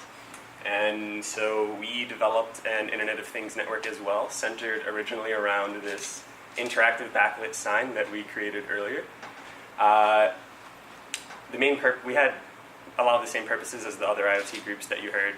Specifically for ours, two of the main things we were focusing on was first to lower the barrier of entry to IoT. So a lot of the time, if you're trying to connect different microcontrollers, it can be very difficult to get them running consistently and continuously. And there's a lot of effort that goes if you want to make a big network. Every single time you add a new device, you sort of have to try to adjust it so it works with every single other individual thing. So one of the main things we were focusing on is adding new devices very simple, very straightforward, so that you can sort of just have a standard and add one at a time, and it'd be really easy to adjust the different inputs and outputs so they can control different things. So this is, like he said, just a big network of a lot of stuff trying to interact in the same way with each other so that it can be abstracted in a way and that it can be sort of modular, so that later on you can incorporate it into like an educational aspect or whatever other aspect, and just like use something that's already kind of coded and use that to do all the connections between devices. So in this network, there are a bunch of inputs and outputs. So for example, inputs can be straight from like IP addresses or Postman in this case, which was used as a testing tool to send commands. Yeah. So the first part of the sign that we were trying to get them, the first part of the network we were getting them to enroll was this sign. It's powered by an Arduino with a Wi-Fi shield, and it has like direct buttons, so you can change the color of the sign to any like RGB value that you want. And this was the first part that we designed, and then it was developed so that it could read in post requests, so that it would start communicating to a lot of different devices. And one of the first devices we added was Mateo's EV3 device over here. So the way everything communicates between each other is through HTTP post requests, sometimes split requests, and we're also incorporating get requests, like we'll talk more about that later. So we put a version of Linux on the 83 called 83 dev, which is basically just the backbones of the Linux distro. But we were able to send post requests from the 83 to the sign, and then we added other modules in a way. So because it worked on Linux, we knew that we could also use a Raspberry Pi, which also runs Linux. So with the Raspberry Pi, there are different ways we can interact with the sign and with our devices. So it could either run directly on the Raspberry Pi through HTTP request using Python on Raspberry Pi, but it could also interact with Python developed by Ahmed and the other members of the group. So through that, we developed a few like examples. So you can run. Anyway, I'll finish explaining. So you can have multiple connections using a very simple library that was created. This abstracts all the post requests and put requests, and basically lets you send requests in 3 lines of code to basically whatever is able to accept those requests, which really makes it easy to add or basically add new devices. So in this case, we also added Philips Hue light bulbs, which are like the third-party Internet of Things already established product. And we were also able to interface through the Python IDE to Raspberry to the Raspberry sign. So real quick, we have a bunch of examples. This one so using the Raspberry Pi and connected to the Python IDE, you just press the button and it changes the hue light bulb to whatever different colors he wants. And that's using the Python library that he developed. It's basically only a code he's running that's like 3 lines. They barely have to change any variables. So it'd be very, very simple for even smaller students to develop it. And then also incorporating what we wanted to changing the inputs and outputs. He could very easily switch it, so instead of controlling the hue light bulb, he can also, using the same Raspberry Pi and IDE, he can now control the color of the sign instead. Oh, let's give one more try, it's not real.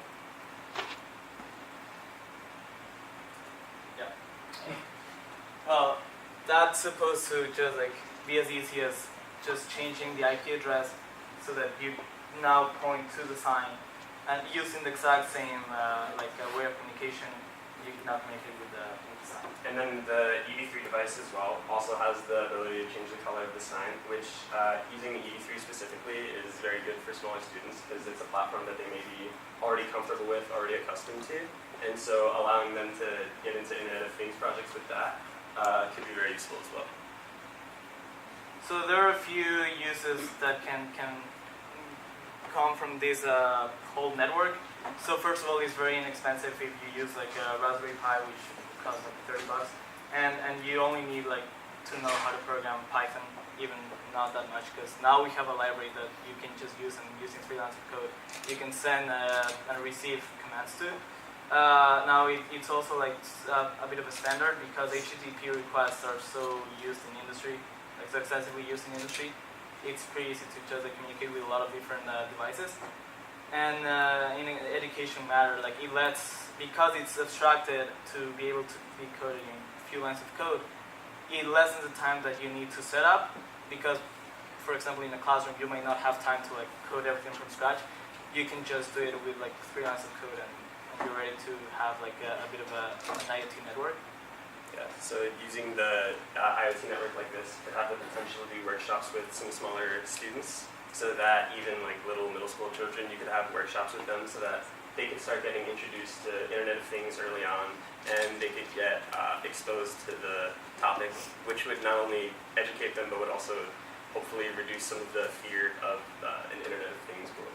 Now, I think just future extensions to the project, we also try developing HTML interactivity with devices. So instead of using Python, you can just use HTML, which we had an example, but it's a bit of a hassle. And also, we were trying to incorporate GET requests so that you can get information from each device, which would tell you then which functions you need to use, which parameters you can set, and would then allow probably an even more abstracted way of connecting with more devices. So, yep. For more information, there's a pretty extensive documentation on GitHub, and email any of us. All right, thank you. The time has come. All right, Greg will present fluid mechanics, and then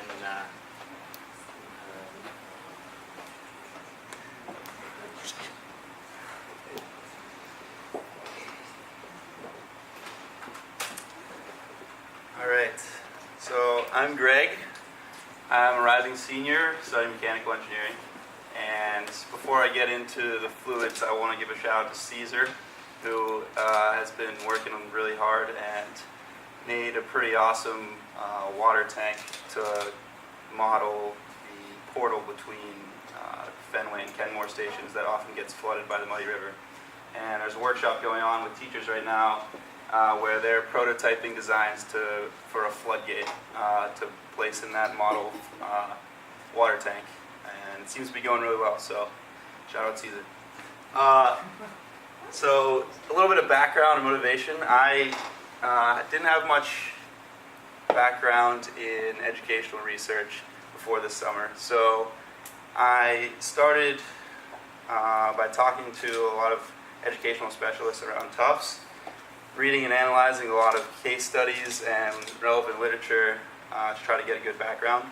And I decided to go at this idea of problem sets because from my first-hand experience, and I'm sure a lot of your first-hand experience, a lot of us, when we're doing our engineering science problem sets, just do it to get it done.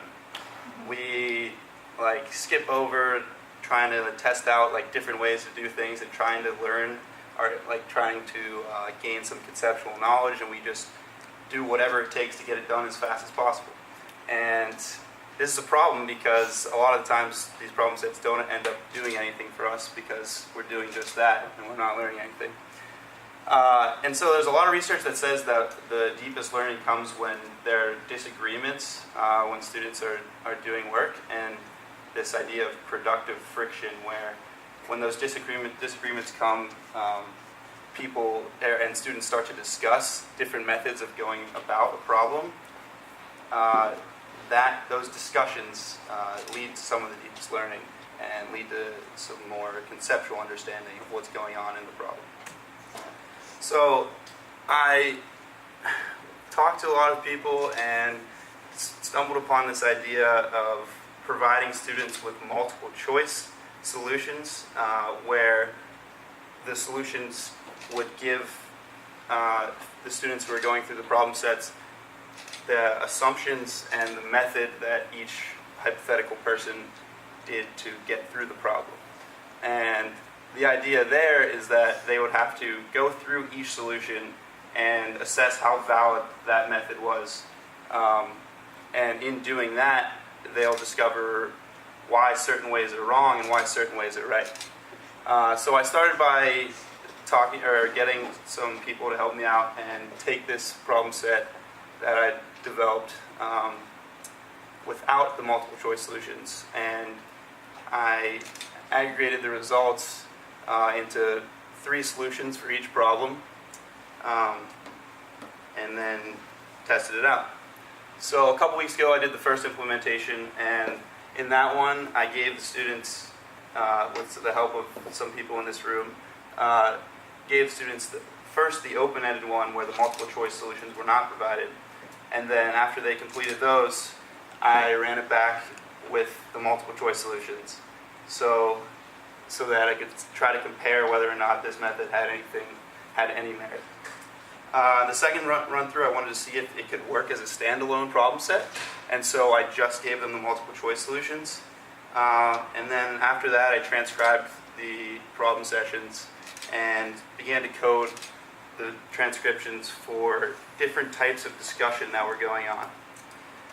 And those, okay, so this is also, and afterwards there were some follow-up questions that were also meant to probe and question how students went through the problems. And then here's an example of some of the transcription and some of the coding I did. So some types of discussion that I was looking for, or that I came across in my transcriptions. In terms of like the sense making and conceptual stuff, there was some dimensional analysis, discussion of the relevant conceptual assumptions, derivation of equations, linking observed physical phenomena to the problem, and clarifying the meaning of the questions or framing of the questions and answers. And then more on the side of task completion, which is what we usually see, or what I was describing before, things like equation recall, like math talk, or just manipulation of equations. And then some other types of dimensional analysis also fell into this. And there were definitely some encouraging results. Obviously, I haven't had too much time, as I just finished going through that second implementation last week. But definitely saw a lot of sense-making discussion and conceptual talk when I went through the transcriptions from the multiple choice part. And then there were also several transitions where students started with one method of going through the problem, but after considering other methods, they changed their mind.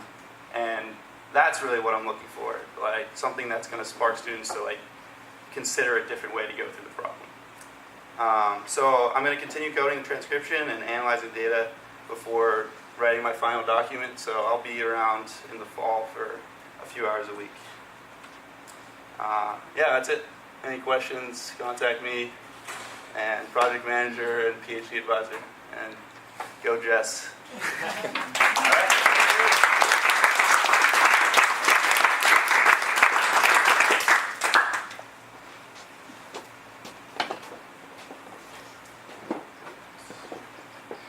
And Kristen caught the end of it.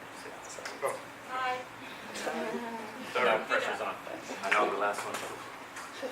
Really tired. Sorry, people are kind of like tired, so I might yawn a little bit. But yeah, my name is Gallegos. I am studying mechanical engineering, and as you can see, as a subscript, engineering education is my minor. I go to Tufts University. I'm a third year, class of 2019. And so why did I focus my time on this particular project? Essentially, as STEM majors, we have a lot of various resources kind of given to us.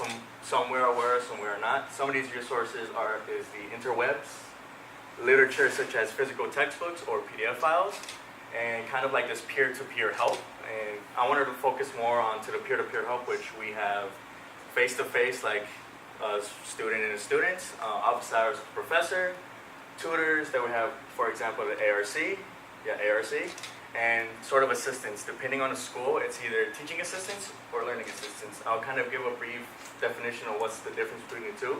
And so I was wondering, more so within the assistant programs, what makes them sort of great, depending on the institution. What are the different characteristics that make them so good, and how are these kind of like how these connections benefit both parties of the program, whether it's professors or the assistants themselves.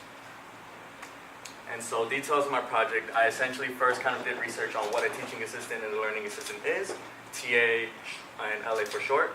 TA is essentially a graduate student who is given little to no training. The minimum training that they get is like orientation, and that's pretty much it. Well, the difference between the LA is that they're usually undergraduate students who have recently taken a course, Physics 11, for example, which is an intro to physics course here at Tufts. And they're also given training in pedagogy, which is essentially they're taught how to teach, how to learn. It's kind of confusing. But essentially they're helping these students, as Greg mentioned, create this productive friction, create this discussion between the students to kind of understand the material conceptually instead of just plug and chug equations for their problem sets, for example. So with that, I kind of scouted around to look for different people from different schools. I have a total of 4 schools, interviewed 7 professors, 4 assistants, and 1 student. And that makes up 11 interviews. I know if you add those numbers up, that does not make any sense. Essentially because I accidentally got bombarded by 2 professors during one interview, and I was like kind of freaking out, but it all worked well. So once I analyzed the interviews, there were several themes that came up. 2 in particular that came up were agency, in terms of giving the assistants support to do stuff outside of their guidelines, in terms of like recitation, office hours, being there for lecture, and kind of like helping out with the students. For example, one professor brought up the experience of a particular learning assistant kind of created this tutorial for a lab, for chemistry labs, and they were pretty amazed at the video, and essentially that video is now being mandatory for the students to watch before they go into a chem lab to understand more so what to do within that particular lab.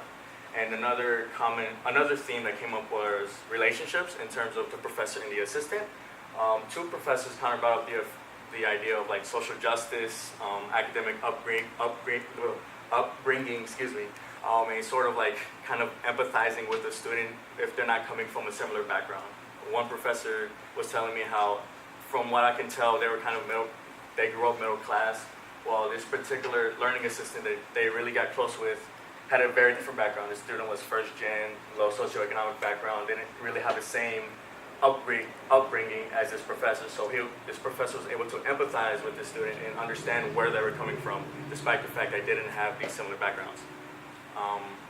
So those are the 2 themes I'm going to be focusing on in my paper, which I will be finishing. It is due September 1st. So after that, I'll be continuing this project within the fall. I don't know what I'm going to do yet in the fall, so that's kind of to be determined. So like I said, I'm currently writing my research paper, which will be released after September 1st. So if you're interested, contact me. Here's my email, Instagram, and Snapchat.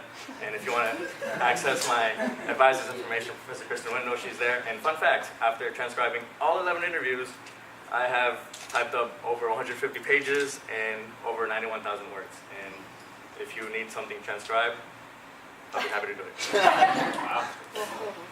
All right. Thank you.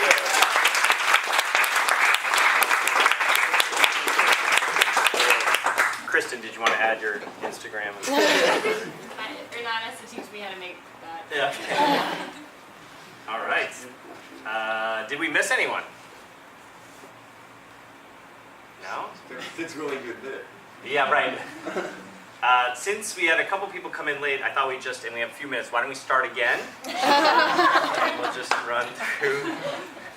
No, but in all seriousness, I'm amazed that you guys are awesome. Holy cow, you nailed it in terms of reducing it down to the essence and really clearly communicating that. So thank you so much for that, but more so than the presentations. Thank you for the entire summer. I thought huge breadth and depth of projects that sort of were accomplished. And Do managers or anyone else or center leadership want to say anything else about Yeah, what they it's saw? just a great time to say thank you guys, and hopefully you see all the opportunities that are at the center. So if you were in one spot and are interested in another, definitely use that as a chance to reach out. You guys did amazing work, and while it's contained in here, this is stuff we will use all year long, right? So as we talk to different companies about the Internet of Things, or we're talking about new research that's happening in engineering education, right? We pull from this all year long. So while it, you guys just see it in this room, it's really important to the stuff we do all year long. So thank you guys again, and we hope to see many of you throughout the year. All right, so give yourselves one more round of applause. Woo!